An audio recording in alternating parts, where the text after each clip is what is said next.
പറയാം പറയാം പണ്ടത്തെ കഥ, കൂട്ടുകാരെ ഞെട്ടരുതേ.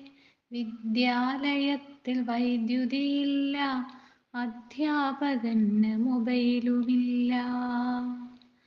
അടങ്ങിയിരിക്കും കുട്ടികൾ ഞങ്ങൾ, അധ്യാപകന്റെ നിഴൽ കണ്ടാൽ രൂക്ഷമായൊരു നോട്ടമുണ്ടേ, ചൂരലുകൊണ്ടൊരു കഷായവും.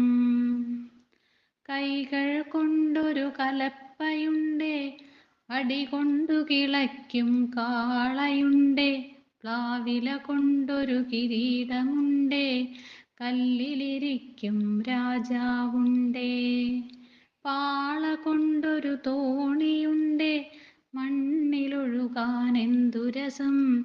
വിണ്ണിൽ നോക്കി നടക്കും ഞങ്ങൾ, അമ്പിളിമാമനെ തോൽപ്പിക്കാൻ. വൈക്കോൽ മെത്തയിൽ ചാടി നടക്കാം, വടികൊണ്ടച്ഛൻ വരും വരെ. കുണ്ടും കുഴിയും നോക്കി നടക്കാൻ കുട്ടികൾ ഞങ്ങൾക്കായിരുന്നു.